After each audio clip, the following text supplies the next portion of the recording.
Yo soy Guy Kawasaki, vivo en el Silicon Valley, en California, específicamente en Atherton, en California, y ahora he venido a hablarles de el emprendimiento.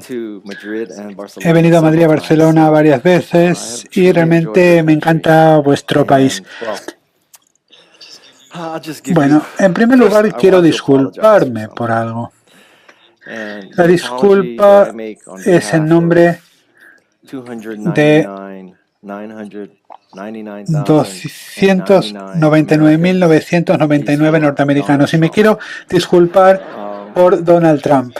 Espero que no condenéis a mi país entero por una sola persona, por un solo norteamericano. Quiero disculparme porque él realmente, os digo, no representa a Estados Unidos, para que lo sepáis, no representa a Estados Unidos. Y es importante dejarlo muy clarito. Cada vez que hablo en cualquier parte del mundo lo dejo muy claro. Y yo os voy a hablar hoy acerca del arte del comienzo. Quiero hablaros un poco sobre mí, de cómo empecé yo.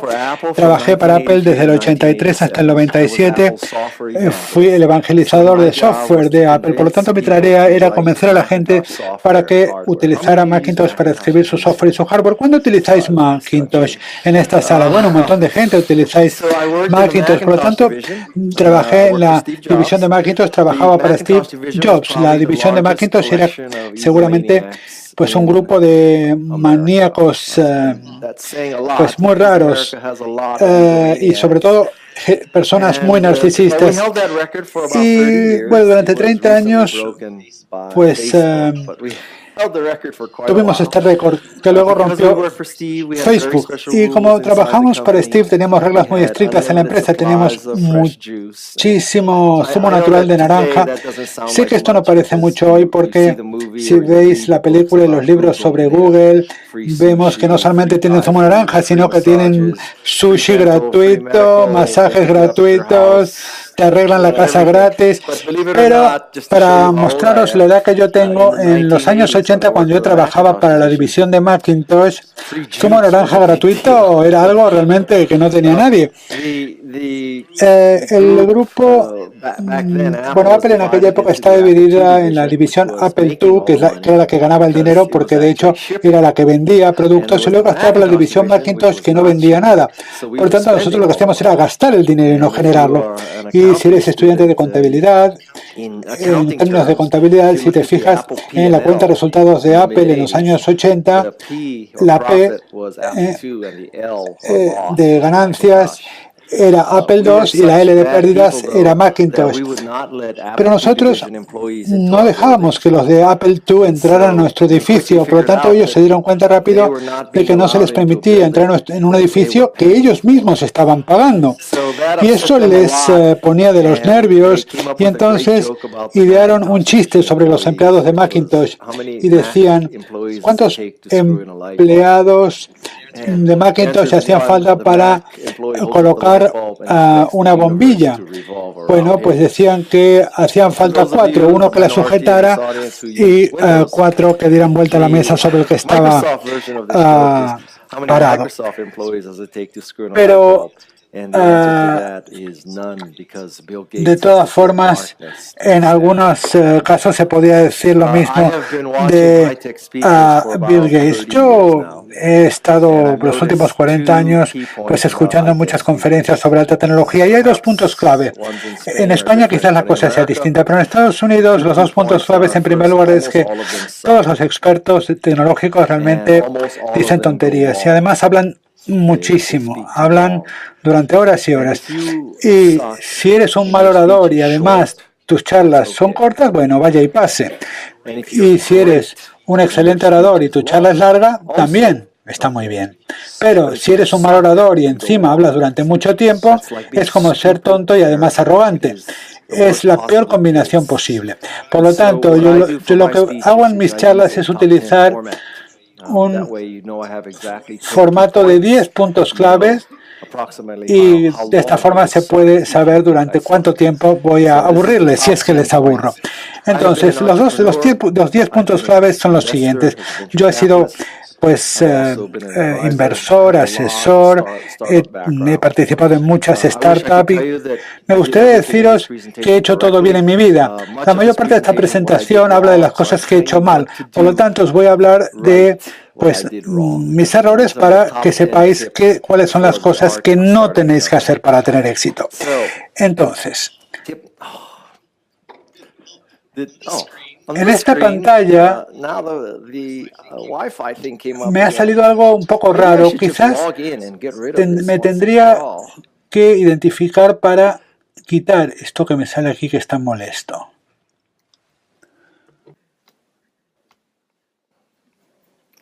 Maybe not. Pero ni así. I give up. Okay.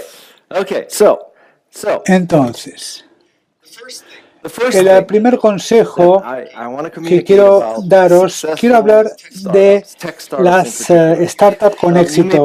Quizás desde fuera, especialmente si miramos a Silicon Valley, podría parecer que las empresas de Silicon Valley y las empresas tecnológicas norteamericanas pues tienen planes que lo abarcan todo, que idearon al principio, idearon que iban a tener un ordenador, un teléfono, una tablet y un aparato de música, un servicio online. Y si eres Microsoft tendrás un sistema operativo, un negocio de aplicaciones, un negocio de búsquedas. Y pues uno tiende a pensar que estos genios de las empresas tecnológicas lo tenían todo planeado, pero nada más lejos de la verdad. Las empresas norteamericanas de las que son tan famosas hoy, pues empezaron formulándose preguntas muy sencillas, pero no eran preguntas sobre dominar el mundo, sino que eran preguntas como esta. Entonces, ¿qué? Y esta pregunta, ¿cómo funciona? Bueno, pues tienes una visión en cuanto a cómo va a evolucionar el mundo y luego te preguntas, en base a esta visión, por lo tanto, ¿qué va a necesitar la gente? Por ejemplo, y remontémonos un poco 50 años atrás. Pues alguien pensó que todo el mundo iba a necesitar un teléfono, que ese teléfono iba a tener una cámara y ese teléfono con esa cámara iban a estar en una red de alta velocidad para que pudiéramos estar en cualquier parte del mundo y subir imágenes. Pero si pensábamos hace 50 años que eso iba a suceder, entonces ¿qué tipo de empresa íbamos a crear? Pues esta podría ser el inicio de una empresa como Snapchat. Ellos sabían que esto iba a suceder, pero en realidad nadie realmente lo sabía, ¿verdad? Pero si sabías que los teléfonos iban a tener cámaras e iban a estar conectados a Internet, pues entonces quizás podíamos iniciar una empresa como Flickr, pero empezando con esta pregunta tan importante. Sabemos lo que sabemos y entonces, por lo tanto, ¿cómo será? ¿Cuál será la compañía? El segundo punto es, esto es interesante, ¿verdad? Entonces, vamos a suponer, somos ingenieros, somos científicos, estamos intentando testar una hipótesis, estamos intentando crear algo muy específico y fracasamos. Tenemos un accidente, el resultado es malo, no es el que pensamos, pero el resultado, aunque no es el que queríamos, es interesante, sin embargo.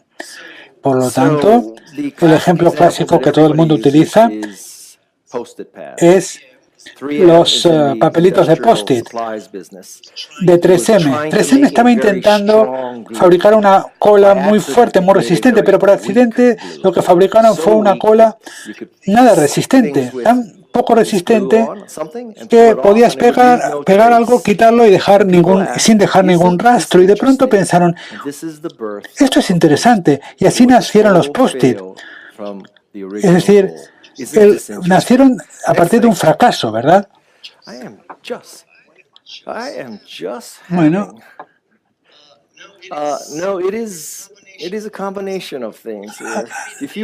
Si me dais el usuario y contraseña para que... Vamos a ver. ¿Hay una manera mejor de hacerlo? Entonces, ¿cómo funciona esto? Bueno, pues hay dos personas en un garaje y estamos frustrados y pensamos, ¿por qué tenemos que trabajar para un organismo gubernamental? ¿Por qué tenemos que trabajar para una gran empresa? ¿Por qué tenemos que ir a una universidad para poder utilizar un ordenador? ¿Por qué? ¿No hay una forma mejor de hacer las cosas? Y así es como fundas Apple. Lo que quiero transmitir con estos puntos es, ¿no os creéis que los grandes éxitos empresariales empezaron con un gran plan director? Empezaron con preguntas muy sencillas. Vemos que los teléfonos van a tener cámaras, entonces, ¿qué tipo de empresa tenemos que fundar? Intentamos experimentar y fracasamos, pero los fracasos, sin embargo, son interesantes. Oye, esto es interesante, quizás podamos hacer algo con este fracaso. Y luego, hay una forma mejor de hacer las cosas. ¿Por qué es que hay que por qué tenemos nosotros que ir en dirección del ordenador? ¿Por qué la dirección no puede venir hacia nosotros? Lo segundo es crear lo que llamamos una MVVP. No sé si habéis oído hablar del concepto de MVP, o sea, Producto Mínimo Viable. Yo diría que hace falta añadir 2 Vs adicionales a este concepto. Y esas 2 Vs adicionales son, primero, que sea viable y, en segundo lugar, que sea valioso. Por ejemplo, tú puedes crear algo que sea viable, es decir, con lo que puedas ganar dinero, pero que no sea valioso, o sea, que no cambie el mundo. Y yo diría que la prueba para ser un buen emprendedor es hacer algo que no solo gane dinero, sino que al mismo tiempo mejore la vida de las personas, o sea, que resulte valioso. Y la última V es que sea validador, que apoye tu tesis, que apoye tu visión, que apoye tus hipótesis y tu manera de ver el mundo. Así que cuando creéis este producto, quiero que os planteéis, ¿estamos creando algo con lo que podemos ganar dinero? O sea, viabilidad, y al mismo tiempo estamos contribuyendo a la sociedad, y en tercer lugar estamos validando nuestra visión de cómo debe evolucionar el mundo. MVVP. Una sola V no es suficiente, tiene que ser viable, valioso y validante.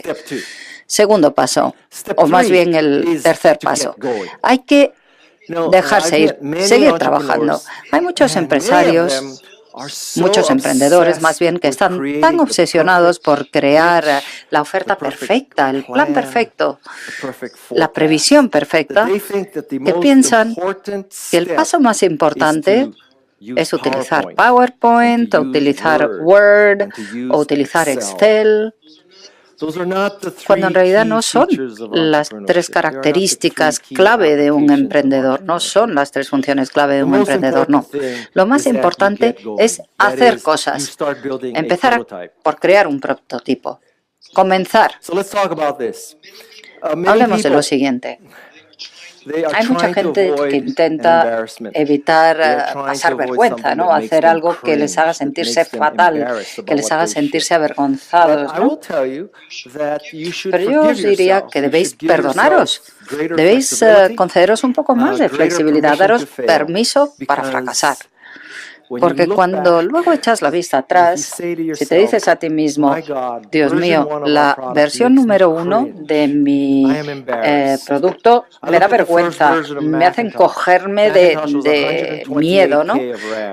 Macintosh, por ejemplo, cuando creamos el primer RAM pensamos que, bueno, pues era estupendo, pero resulta que era blanco y negro, lento, tenía una red muy lenta.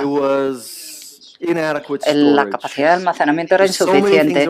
Había tantas cosas que fallaban en ese primer Mac que yo, la verdad es que me da un repelús cuando pienso que pensamos que era maravilloso. Y en realidad es que sí, es que era maravilloso. O sea que uno se tiene que dar permiso para hacer algo que luego a lo mejor te dé vergüenza. Si luego echas la vista atrás y ves tu primera versión y no te da vergüenza, probablemente es que la hayas lanzado demasiado tarde, porque por definición, cuando la sacas a tiempo, te va a hacer sentir vergüenza luego años más tarde. Y luego hay que encontrar a gente que sea complementaria, que sean hermanos del alma, o sea, otras personas que tengan habilidades, destrezas que tú no tienes. Hay muchas empresas que cometen el error de contratar solo ingenieros. El fundador, que es ingeniero, pues se dedica a contratar más ingenieros. Y ese es un enorme error, un error garrafal, porque si lo piensas bien, hace falta alguien que haga el producto, que lo fabrique, pero luego hace falta también alguien que lo venda.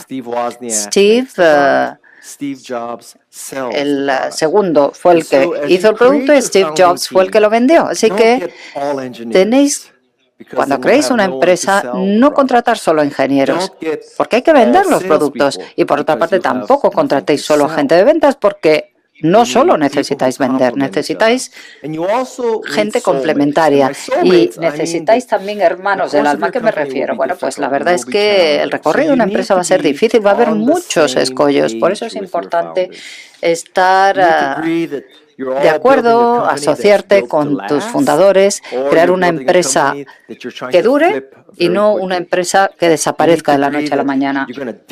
Tienes que pensar que vas a dedicar la vida a la empresa o, por otra parte, puedes pensar que es algo que haces a tiempo parcial. Pero es importante que todo el mundo que forma parte de la empresa tenga las mismas expectativas.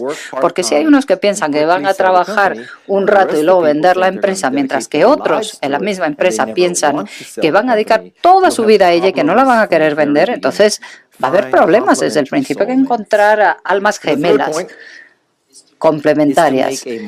Y otra cosa importante es crear un mantra. Un mantra es una descripción de 3-4 palabras de por qué debe existir tu empresa. Hay muchas empresas que elaboran una declaración de misión de 40, 60 palabras. Intentan incluir a todas las partes interesadas, a los empleados, a los clientes, a los proveedores, a los socios. A mí eso me pone enfermo, no me gusta. Porque lo cierto es que uno no puede describir una empresa refiriéndose a tantos grupos de personas. No se puede hacer de una forma sucinta y que sea memorable. En Norteamérica hay algunas declaraciones de misión que dicen: nuestro fin es crear un producto que supere las expectativas de nuestros clientes, pero que al mismo tiempo proporcione una rentabilidad a nuestros accionistas y que permita a nuestros empleados a hacer realidad sus objetivos vitales, al tiempo que, cuidamos del medio ambiente y matamos el menor número de ballenas y de delfines. Eso es lo típico, ¿no? Pero lo importante es, yo creo que es crear un mantra de 2 o 3 palabras o 4 como mucho. Canva, por ejemplo, una empresa con la que yo trabajo, tiene como mantra: democratiza y diseña. Solo 2 palabras.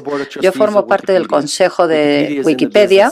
Wikipedia se dedica a democratizar el conocimiento. Democratizar conocimiento. O sea, 2 o 3 palabras como mucho. Apple, productividad y creatividad. Nike, auténtico, atlético, rendimiento. O sea, 2 o 3 palabras que todo el mundo lo empiece a entienda, con las que todo el mundo esté de acuerdo, y que si se preguntara a cualquier persona en la empresa qué es lo que tú representas, que todo el mundo sea capaz de repetir el mantra: democratizar el diseño. Rendimiento auténtico, atlético. Siguiente punto. Una vez elaborado el mantra, hay que definir un modelo de negocio. Y la clave para esto es ser muy concretos, muy específicos. Hay mucha gente que cuando crea una empresa tienen un modelo de negocios muy general, porque piensan que al tener un modelo muy general, muy vago, muy abstracto, no van a eliminar ciertos mercados que algún día, pues a lo mejor deciden penetrar. Y yo creo que eso es un error, porque al inicio de una empresa hay que ser muy concreto, muy específico, tanto que tu mentalidad debería ser exactamente quién de esta empresa, quién de este mundo tiene tu dinero en su bolsillo. ¿Y cómo puedes conseguir que ese dinero salga de su bolsillo y se meta en el tuyo? Así que no puedes decir: nuestro objetivo es el software, eso es nuestro modelo de negocios. Tampoco puedes decir software de empresa, software empresarial. No, tienes que decir software empresarial para la industria de la biotecnología, específicamente para el proceso de aprobación de fármacos, para que la persona que administra el programa de la FDA y que haga comprobaciones de fármacos pueda gestionar su base de datos de pacientes. O sea, hay que ser así de concreto. Lo segundo sobre el modelo de negocios es que debe ser sencillo, simple. Hay muchos emprendedores que suelen tener un modelo muy complejo y, en mi opinión, es un error, porque la vida es un modelo de negocio muy sencillo. Disculpen, pero está volviendo, hay un eco.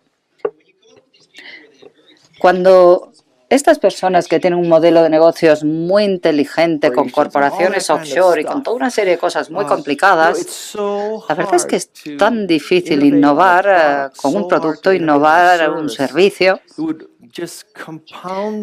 que si encima tienes que innovar con el modelo de negocios, la cosa se complica demasiado. Así que el modelo de negocio debe ser sencillo. Y lo último, que es un poco controvertido, a ver si funciona. Lo siguiente es preguntar a las mujeres. Os explicaré por qué considero que siempre hay que preguntar a una mujer o a varias mujeres sobre tu modelo de negocios, y no a los hombres. Los hombres tienen un defecto genético fundamental, y ese defecto genético es que los hombres siempre quieren acabar con las cosas, quieren matar a otras personas, quieren matar plantas, matar animales, países, sistemas políticos. A los hombres les gusta matar, aniquilar. Y si tú te dedicas a un negocio, bueno, pues el hombre lo que quiere es aniquilar a la competencia, aniquilar los productos de la competencia. Y por definición los hombres somos así. Así que cuando tú le preguntas a un hombre, ¿debo crear un producto para acabar, para aniquilar PowerPoint? Pues todos los hombres te van a decir que sí. O si preguntas, ¿debo crear un producto para acabar con YouTube? Todos dirán que sí. O para acabar con iOS, o acabar con Microsoft, o acabar con Cisco, aniquilar cualquier otra cosa. Los hombres siempre dicen que sí, porque no pueden superar ese defecto genético que tienen en su ADN, que les hace matar, aniquilarlo todo. Por otra parte, las mujeres no tienen ese defecto genético. Las mujeres les gusta cuidar, nutrir. Y si le preguntas a una mujer, ¿debo crear un producto para acabar con PowerPoint? La mujer te va a contestar de una forma muy distinta. ¿Por qué? Pues porque muy pocos clientes se levantan por la mañana diciendo, a ver, ¿cómo puedo ayudar a una empresa a acabar con PowerPoint, a aniquilar PowerPoint? No, es que la gente no piensa así. Las mujeres se levantan por la mañana, y la gente normal se levanta por la mañana pensando, a ver, ¿cómo puedo ser más productivo? ¿Cómo puedo ser más creativo? ¿Cómo puedo hacer ofertas más eficaces? Y no acabar con PowerPoint. Esa es la perspectiva, ¿no? Muy poca gente va a querer ayudaros a aniquilar a la competencia. Hombre, si hacéis un producto maravilloso o un servicio maravilloso, uno de los resultados podría ser que acabéis aniquilando a la competencia. Pero no es la razón por la que os dedicáis a ese negocio. Nadie os va a comprar algo simplemente porque quiera ayudaros a aniquilar a vuestra competencia. Así que os lo digo desde ya. Lo que os interesa es una buena opinión sobre vuestro negocio, sobre vuestro modelo de negocio. Y para eso, preguntad a las mujeres, no a los hombres. Lo siguiente es crear lo que yo llamo un mat, una alfombrilla. Al inicio de una empresa uno tiene una sensación maravillosa, porque una vez que tienes una empresa, bueno, pues llegan los compromisos, te das cuenta de que has contratado a gente que no deberías haber contratado. Has comprado muebles horrorosos, tienes una arquitectura que tiene problemas desde el principio porque pensabas que, bueno, la persona con la que creaste la empresa se iba a convertir en jefe de tecnología, simplemente porque estaba contigo el fin de semana en que se te ocurrió la idea. La arquitectura tiene defectos, los empleados muy mal, los clientes tampoco están contentos, están enfadados con el rendimiento de tus productos. Bueno, pues nada de esto es cierto, nada de esto te pasa por la mente cuando creas la empresa. Cuando tú creas una empresa, piensas que todo va a ser perfecto, todo va a llegar puntualmente a los clientes, todo va a ir fenomenal. Y cuando tienes un terreno tan limpio, cuando tienes ese océano azul ante ti, es muy difícil centrarte en lo importante, porque es muy divertido contratar gente, es muy divertido diseñar un logotipo, es muy divertido pensar en cuál debe ser tu dominio, es muy divertido pensar en distintas plantillas para crear logotipos o lo que sea. Por lo tanto, lo que tienes que hacer es racionalizar y priorizar. La M significa milestone, hito en español. Lo importante es concentrarte en una serie de hitos, como por ejemplo, acabar el diseño, acabar el prototipo. Un hito es algo que tú puedes llamar a tu mujer, a tu novio, a tu esposo y decirle, cariño, hoy hemos enviado el producto. Tú no vas a llamar a tu novio, novia, marido, mujer para decirle, cariño, hoy hemos pedido Material de papelería. Hemos pedido sobres. No, eso no es un hito. El hacer un pedido de muebles tampoco es un hito. Un hito es decir, ya he enviado el producto, ya he vendido el producto, ya he cobrado el producto. Esos son hitos. Así que hay que empezar por los hitos. Y lo segundo es ver tus hipótesis, a ver cuántas visitas de ventas puedes hacer al día. Y es muy importante poner esto a prueba. Os voy a dar un ejemplo de una empresa típica de Silicon Valley y veréis cómo este tipo de actitud puede llevar a problemas. En Norteamérica hay unos 300 millones de americanos, ¿no? 75 millones tienen perros. Y cada perro come 2 latas de comida de perros al día. Por lo tanto, ¿de qué estamos hablando? De 150 millones de latas al día. Y los perros, al contrario que las empresas B2B, comen todos los días. O sea, estamos hablando de B2C o B2D, D de dog, de perro. O sea, tenemos 365 días al año, 150 millones de latas de comida de perros que se consumen al día. Tomamos esos 150 millones, lo multiplicamos por 365 y así llegamos a esa cifra enorme, gigantesca. Y ¿es tan difícil conseguir un 1% de ese mercado tan grande? No puede ser, ¿no? De 150 latas al día estamos hablando de 1,5 millones, que puede ser nuestros al día, que podemos vender nosotros. Si lo multiplicas por 365, estamos hablando de 5, 6 millones por semana, o mucho más. O sea que estamos hablando solo de un 1% de cuota de mercado. Y por eso existe Pets.com en Norteamérica. Otro se llama lastminutepets.com. Hay un montón de empresas en Internet para comprar latas de comida de perros en Norteamérica. Pero ese tipo de hipótesis es de las que empieza por arriba y luego llegas abajo. Yo creo que como emprendedores es mejor empezar desde abajo e ir subiendo hacia arriba. Y utilizando la misma analogía del mismo tipo de negocios, podemos decir,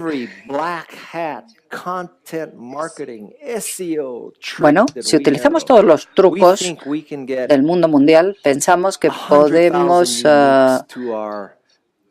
conseguir X visitas, 100.000 visitantes únicos en nuestra página web cada mes.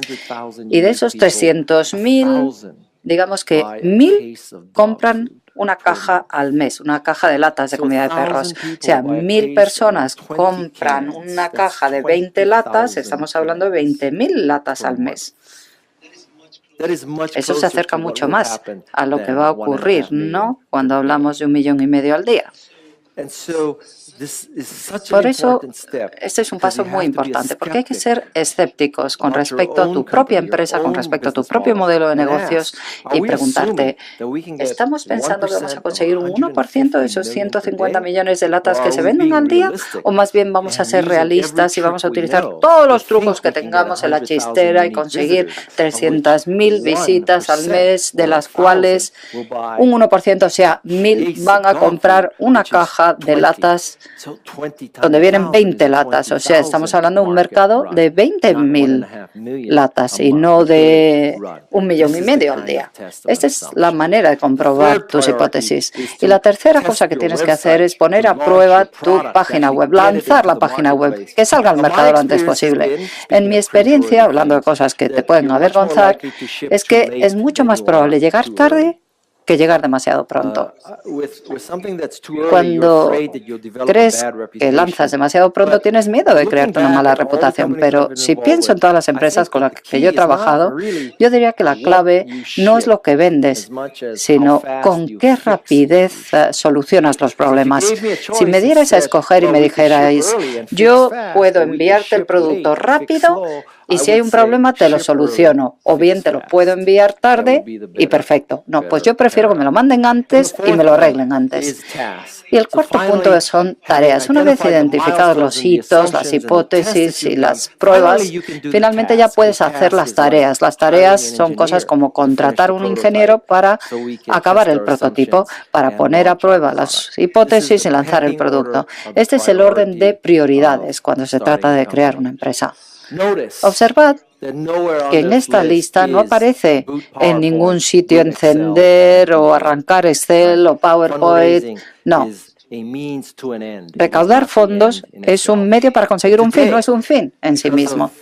Y hoy en día, por la manera en que ha evolucionado el mundo, donde tener una página web es más fácil que nunca, ya no hace falta comprarte un servidor y la infraestructura también es mucho más barata, no hace falta espacio inmobiliario porque tenemos equipos virtuales en todo el mundo. No hay que pagar marketing porque utilizamos las redes sociales y las redes sociales son rápidas, ubicuas y gratis. Por eso, hoy hace falta mucho menos dinero para lanzar una empresa. Y luego están esas cosas maravillosas como crowdfunding. O sea que hay una alternativa al capital riesgo. Con lo cual necesitas menos dinero y hay formas alternativas de recaudar fondos para crear una empresa. Por eso el dinero no es el paso crucial, no. El paso crucial es acertar con el prototipo. Y en sexto lugar tienes que contar tu historia. Como emprendedor tienes que convertirte en un gran cuentacuentos, contador de historias. Si asistís a muchas conferencias sobre tecnología en Norteamérica, veréis que consejero delegado tras consejero delegado sube al estrado diciendo: yo tengo un producto escalable que va a cambiar el paradigma, que va a ser la visión del mundo mundial, etcétera. Esa es la presentación de las 8. La de las 8:15 es 3/4 de lo mismo. Todos los presidentes o consejeros delegados suben al escenario y dicen lo mismo. Por eso, cuando contéis vuestra historia, lo primero que quiero que hagáis es aplicar el test contrario o opuesto. Lo que tenéis que hacer es escuchar a la competencia y preguntaros: ¿esta persona dice lo contrario de lo que yo digo o yo digo lo contrario que él? Si la competencia sube y dice: yo tengo una porquería de producto difícil de utilizar que además no es escalable. Si la competencia dice eso, vale, muy bien. Entonces sube tú al escenario y di: oye, tengo un software que es la pera, rápido, no tiene problemas, es fácil de aprender y escalable. Pero lo más probable es que todo el mundo suba al escenario y diga que su producto es el mejor del mundo mundial. Así que si tú no vas a decir lo contrario de lo que dice la competencia, al final lo que dices no significará nada. Y lo siguiente que tienes que hacer es hacer de tu historia algo personal. Voy a contar algunas historias personales que han creado empresas. La primera ya la comenté. Estábamos frustrados porque no podíamos utilizar un ordenador a menos que fuéramos a HP o a la Universidad de Stanford o a menos que trabajáramos para Atari, ¿no? Y se nos ocurrió que debía haber una forma mejor de hacer las cosas. ¿Por qué los ordenadores son tan caros, tan grandes, tan difíciles de utilizar? Así que Wes y yo creamos lo que queríamos que fuera un ordenador personal, o sea, pequeño, barato y fácil de utilizar. La génesis de Apple fue eso. Pierre Amillard, el fundador de eBay, cuenta la historia de que cuando creó eBay, su mujer coleccionaba juguetes, o su novia entonces, porque no estaba casado todavía con ella, y necesitaba una manera de vender un dispensador de pez. ¿Sabéis? Esas pastillitas que se comen. Así que así fue como él creó eBay para ayudar a su mujer a vender dispensadores de pastillitas pez. Esa fue la génesis de eBay. Por cierto, después del éxito de eBay se inventaron otra historia totalmente diferente que no es verdad. Pero bueno, aún así yo creo que es una historia magnífica la de vender dispensadores pez. Lo que intento decir es que la historia sea personal. Por ejemplo, yo creé Apple porque quería utilizar un ordenador personal o porque mi mujer quería vender dispensadores PES.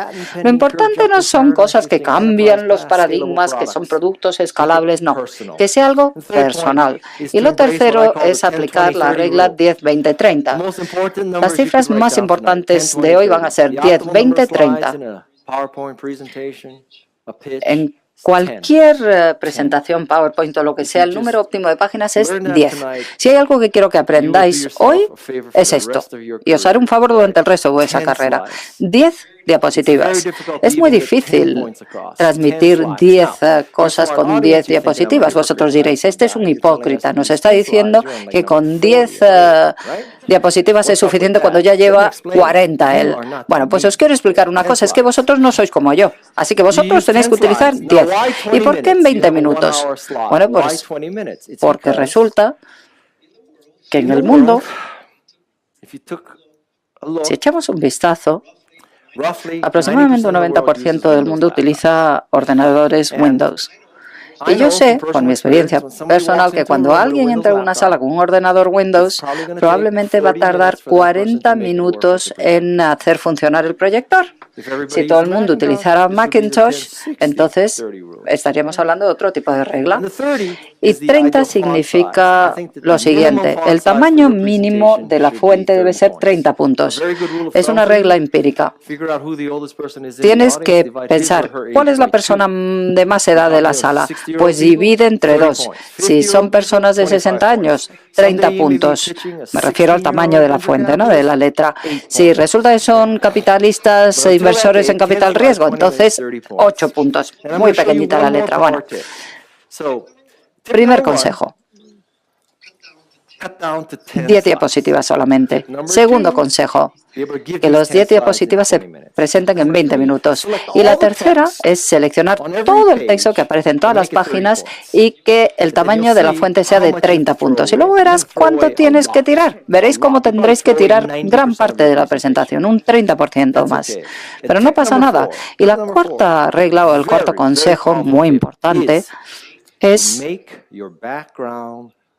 que el fondo sea negro, el fondo de la diapositiva. Os explicaré por qué. Porque cuando el fondo es negro, eso demuestra que te has preocupado lo suficiente como para hacer una página maestra seleccionando una fuente, una letra blanca fácil de leer. Esta diapositiva es fácil de leer, ¿verdad? Y además tiene una ventaja añadida. Y es que independientemente de dónde utilice la pantalla o de qué sea la pantalla o qué tipo de pantalla sea, no vais a saber cuándo termina mi diapositiva y empieza el marco, porque como todo es negro, cuando utilizas una diapositiva con fondo blanco, lo que le estás diciendo al público es: yo soy tonto, soy un vago,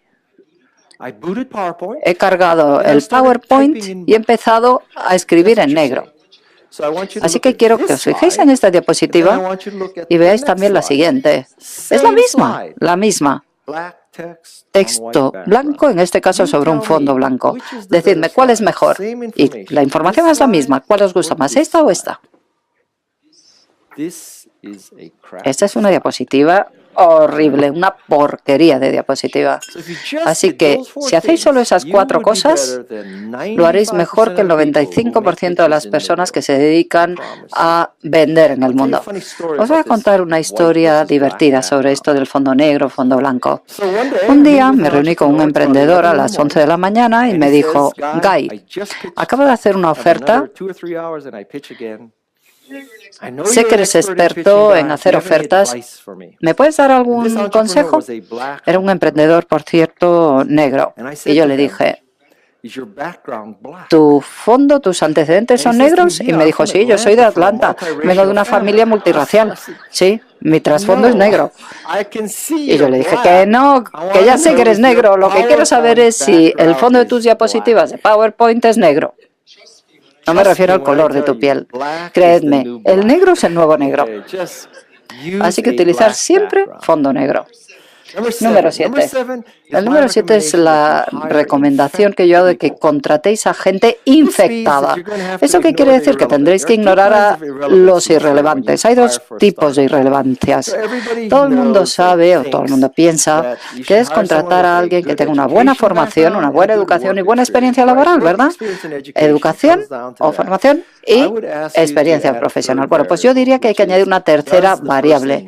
La persona se entera de que va esto y le encanta lo que haces. O sea que son 3 variables. Es posible que encontréis un candidato que tiene la formación perfecta, la experiencia laboral perfecta, pero a la que no le encanta tu empresa o lo que te dedicas. Pues eso.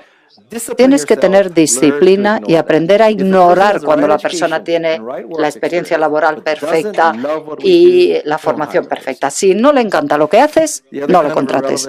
Otro tipo de irrelevancia es cuando una persona le encanta lo que tú te dedicas, se entera de que va a la empresa, pero no tiene la formación adecuada ni tampoco la experiencia laboral necesaria. En ese caso, tienes que aprender a ignorar otra cosa que es irrelevante, que es la falta de educación perfecta y experiencia laboral perfecta. Este es mi caso. Cuando yo empecé a trabajar en Apple, tenía una carrera de psicología de Stanford, no había ido a una clase de informática en mi vida. Después de Stanford fui a la Facultad de Derecho durante 2 años, luego me fui, lo dejé. Eso demuestra lo inteligente que soy, porque la mayor parte de los abogados, después de 20 años de ejercicio, descubren que no les gusta nada. Yo me enteré a las 2 semanas de estar en la facultad. Y después de la Facultad de Derecho me fui a sacar un MBA en marketing. O sea que, como veis, nada de formación técnica. Después del MBA me fui a trabajar para un fabricante de joyería, una empresa familiar, pequeñita.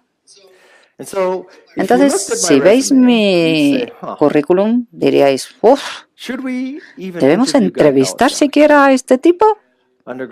Que tiene una carrera de psicología, que es lo más fácil, la carrera más facilona del mundo mundial, que luego fue a la Facultad de Derecho y ni siquiera lo terminó, con lo cual, vaya tío, luego hizo un MBA en marketing y no tiene ni idea de tecnología, no tiene formación en tecnología. Y bueno, si luego se hubiera a trabajar para una empresa técnica de tecnología, vale, pues lo podría haber solucionado, pero no, encima el tío se fue a una joyería. Bueno, evidentemente yo no era el candidato ideal para trabajar en Apple, ¿verdad? No era la persona más adecuada para actuar como evangelista del sistema operativo Mac. Bueno, pues lo cierto es que la única razón por la que me contrataron en Apple fue por nepotismo. Es decir, mi compañero de habitación de Stanford me contrató. No estoy siendo modesto, ¿eh? Me contrataron solamente porque era amigo de este tío. No hay otra explicación, es que no la hay. Dicho esto, yo vi Macintosh y la primera vez que vi un ordenador Macintosh fue una experiencia religiosa. De pronto se abrió el cielo, las nubes se alejaron, salió el sol y una serie de angelitos empezaron a cantar. Macintosh fue el mayor cambio, la mayor revolución en informática que yo había visto en mi vida. Fue amor a primera vista. O sea que a cierto nivel la gente de Apple se dio cuenta, oye, este tío no tiene la formación correcta ni la experiencia laboral correcta, pero entiende que Macintosh va a cambiar el mundo. O sea que hay que ignorar lo que es irrelevante. Ay, otra vez me ha pasado lo mismo. Lo siguiente es que contrates a gente mejor que tú. En la división de Mac decimos, un jugador A contrata a jugador A. Pues no, debería ser que un jugador A debe contratar a un jugador A plus, A más. Tienes que contratar a alguien mejor que tú. Superar tu ego. Pensar, oye, yo a lo mejor soy el consejero delegado, pero quiero que sea alguien mejor en marketing, en ingeniería, en operaciones, en marketing. Si yo soy el CEO y soy el mejor de la empresa, vaya porquería de empresa. Qué patético, ¿no? Porque por definición una persona no se le puede dar todo bien. Tienes que contratar a gente mejor que tú. Es fácil de decir, es fácil de creer, pero es muy difícil de hacer. Porque hace falta mucha confianza en uno mismo. Contrata gente mejor que tú. Siéntete orgulloso de que la gente que trabaja contigo es mejor que tú. Y finalmente, la prueba del centro comercial. ¿Sabéis cómo funciona? Te vas a un centro comercial y ves a alguien que está entrevistando o haciendo una entrevista para trabajar en tu empresa a la distancia del fondo de la sala. Yo sé que esa persona va a hacer una entrevista en mi empresa, pero a mí no me he visto todavía. Bueno, estamos en el centro comercial. ¿Qué puedo hacer? Me puedo dirigir a esa persona y decirle, hola, ¿qué tal? Espero que trabajes para nuestra empresa, porque vamos a cambiar el mundo. ¿Tienes alguna pregunta que hacerme? ¿Cómo puedo convencerte para que trabajes con nosotros? Esa es una reacción. Otra reacción podría ser, oye, un centro comercial tampoco es tan grande. Si resulta que te encuentras cara a cara, bueno, pues te diré hola. La tercera reacción es, me voy a meter en el coche y me voy a ir a otro centro comercial. Para una startup, la primera reacción, eso de ir y decir hola, esa debería ser la reacción instintiva que deberíamos tener. Así es como se contrata a la gente. Y lo siguiente es socializar. Yo diría que una de las grandes ventajas de ser emprendedor o empresario hoy son las redes sociales. Algo tan rápido, gratis, que está en todas partes. Bueno, es que me encantan las redes sociales. Hoy no tienes que comprar espacio de publicidad en el Wall Street Journal. No tienes que comprar anuncios, no, pensadlo. El único sitio donde hay que comprar publicidad es en Facebook, porque el marketing es maravilloso el que hacen. Hablemos del socialismo. El socialismo, que no tiene nada que ver con el político, quiere decir utilizar las redes sociales como plataforma de marketing. Lo primero es que tienes que hacer es perfeccionar tus perfiles de ti mismo, de tu avatar, que sea solo tu rostro, no tú con tu perro, con tu gato, con tu Mustang, con tus amigotes, tomando el sol en Barcelona, en donde sea. No, que aparezca solo tu rostro. Tu rostro para convencer a la gente que eres una persona que merece confianza, que eres competente y que eres una persona agradable. Ese es el objetivo del avatar. La fotografía que aparece de ti debe contar tu historia. ¿Cuáles son tus intereses? ¿Cuál es tu pasión? La foto de perfil cuenta tu historia, el avatar, tu rostro. En el caso de una marca, tu avatar es el logotipo y la fotografía del perfil debe aparecer tu marca. En segundo lugar, el segundo paso es aceptar el modelo Wikipedia. ¿Cómo funciona Wikipedia? No hay publicidad.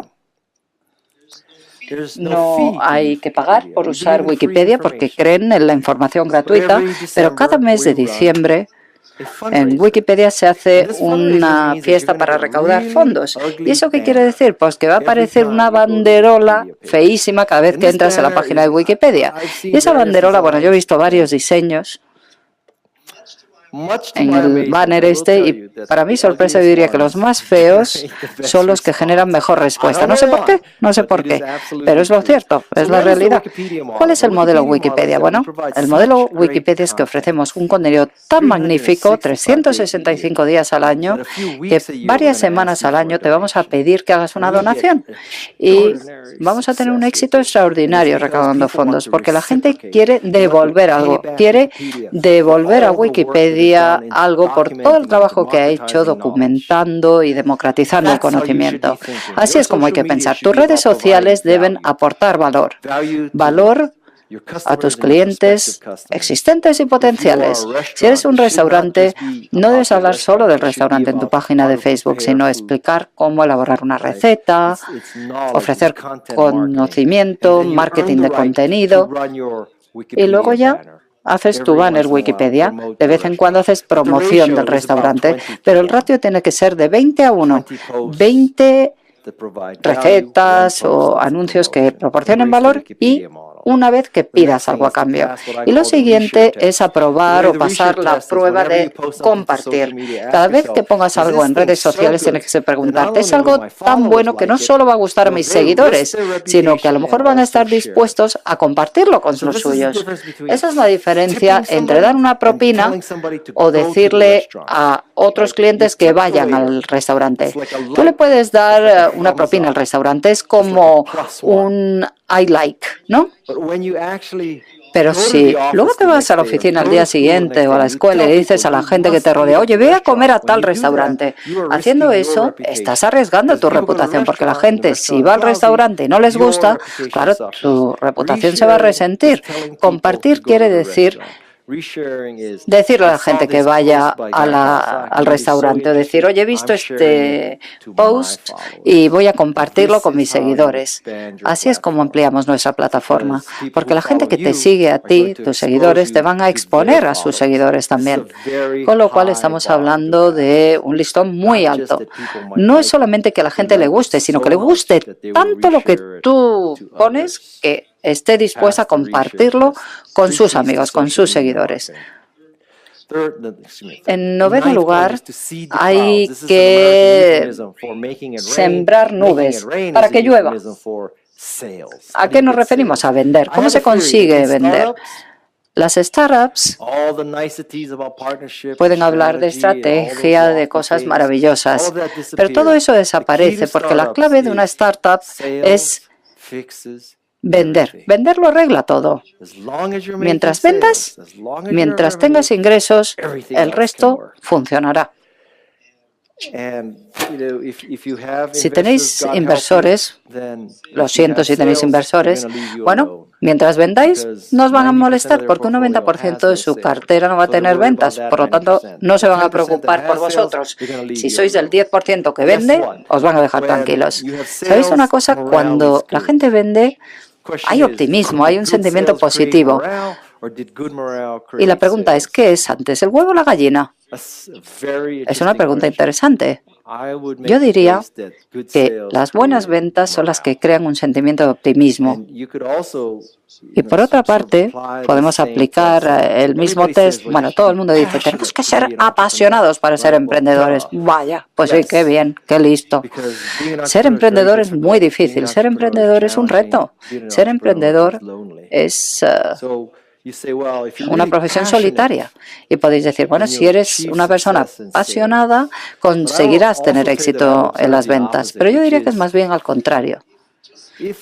Si por suerte, por casualidad, resulta que por accidente te subes en un cohete y el cohete despega y de pronto vendes como rosquillas, por supuesto que vas a sentir pasión por eso que vendes.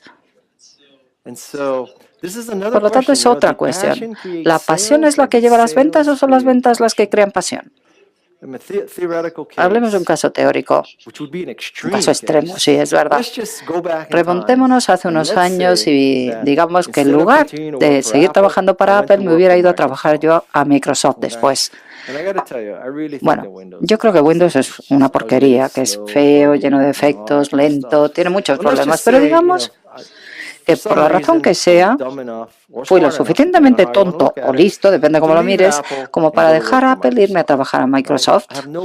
Yo no siento ninguna pasión por Windows, pero digamos que yo llego a Microsoft y de pronto Windows se dispara y empieza a venderse como rosquillas. Bueno, pues probablemente me apasionaría Windows si vendiera Windows como rosquillas. Con lo cual, toda esta diatriba es simplemente para que os acordéis que vender lo arregla todo, cualquier problema. Otra cosa importante, deja que florezcan 100 flores.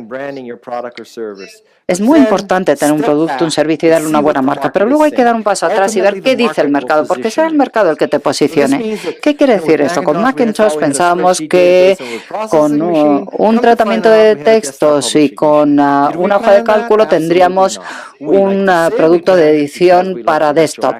¿Eso lo habíamos planificado así? No es así. PageMaker en realidad fue un don del cielo que nos cayó a Apple.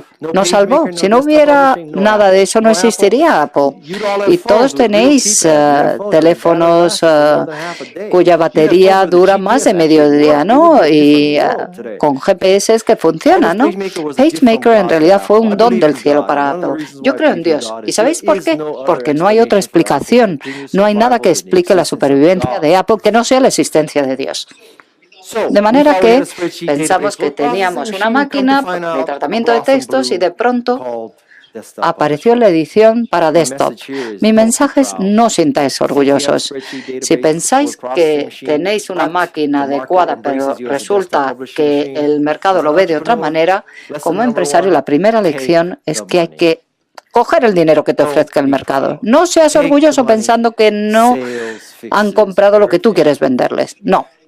En Silicon Valley, ¿cómo trabajamos? Bueno, pues lanzamos 20 cosas a la pared. 19 se caen, una se queda pegada al muro. Y lo que hacemos es pintar alrededor una línea y cantamos victoria. Así es como funcionan las cosas en California. Así que no creáis que sabemos exactamente qué producto es el que se va a quedar pegado a la pared. En segundo lugar, tienes que permitir que la gente pruebe tu producto. Decirle: oye, yo sé que eres inteligente como para convertirte en mi cliente. Descarga mi software, llévate mi coche y condúcelo, y luego decide.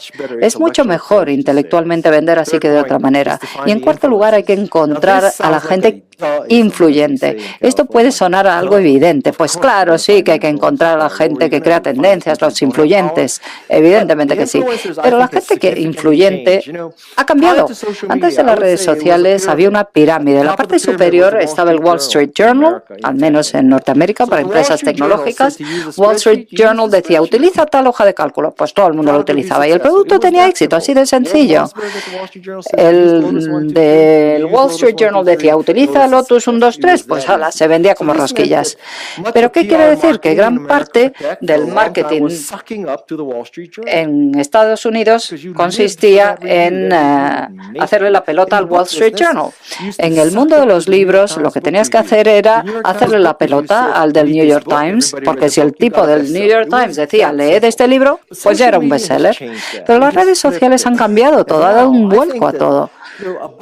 Una serie de chicos de 15 años son los que crean el mercado.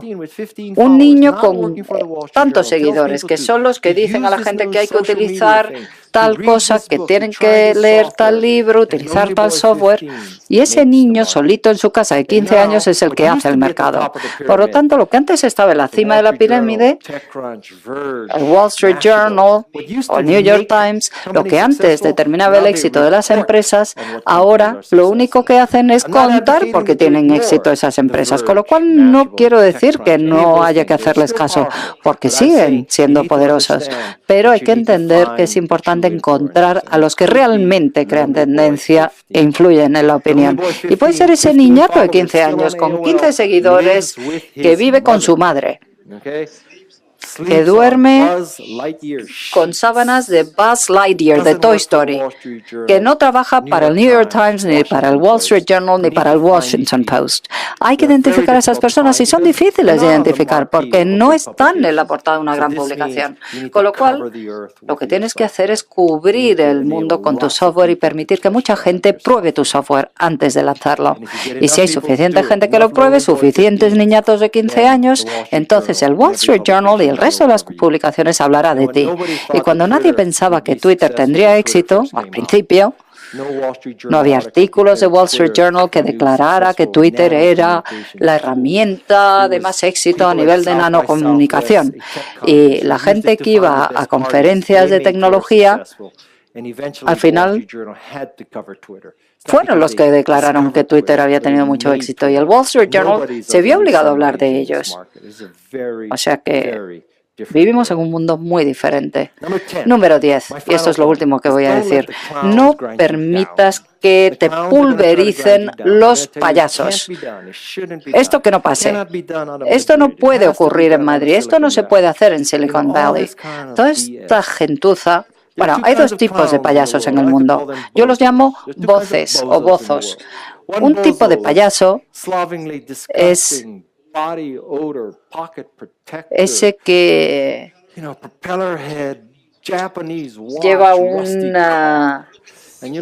reloj japonés, que lleva una pinta horrorosa y tú dices, vaya perdedor. Eso no son los payasos peligrosos, porque aquí hay algo de autoselección. Solamente un perdedor estará dispuesto a escuchar a otro perdedor. Por lo tanto, si tú eres un perdedor y escuchas a otro perdedor, no tienes esperanza, no tienes futuro, eres un fracasado y yo no te voy a poder ayudar. El payaso más peligroso es el ganador. El payaso ganador es el que va vestido todo de negro, el que tiene todo terminado por I, Armani, Maserati, Lamborghini, Ferrari, Audi. Audi es la excepción. Audi es la excepción. Y miras a esa persona que lleva todo de ese tipo y dices, es rico y famoso, eso debe significar que es inteligente.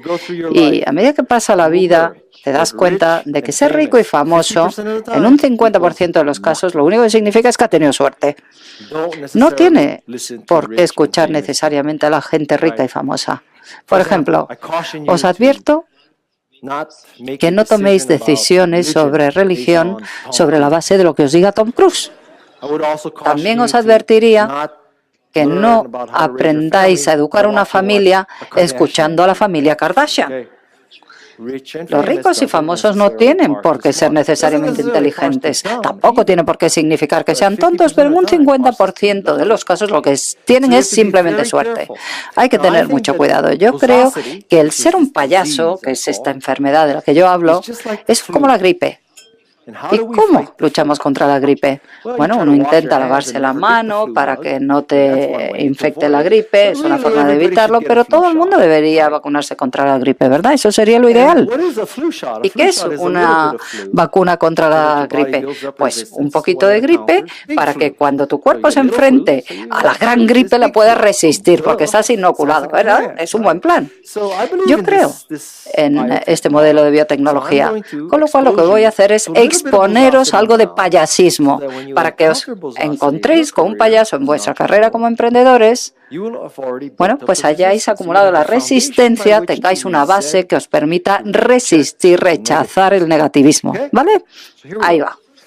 Primero, el presidente de IBM en el año 43 dijo, hay un mercado mundial donde solamente pueden existir 5 ordenadores. Yo tengo 5 Macintosh en mi casa, tengo un montón de ordenadores en mi casa hoy. No en el mundo mundial, en mi casa. Esto lo decía el presidente de IBM. Imagínate que eres Bill Gates y te conoces a este señor en el año 43 y te dice, en el mundo solo va a haber mercado para 5 ordenadores. Vamos a seguir con COBOL y con nada de FrameRate, porque solamente va a haber 5 ordenadores, no va a haber Apple. Este teléfono tiene demasiados defectos para considerarlo como un medio de comunicación serio. Es un dispositivo que no tiene ningún valor para nosotros. Eso lo dijo Western Union en 1876 sobre el teléfono. ¡Uf! ¿Cuántos utilizáis Western Union hoy? ¿A qué no? Western Union debería dedicarse a Square, a Bitcoin, a ese tipo de cosas ahora, a PayPal. Pero es tan difícil pasar del telégrafo a Internet.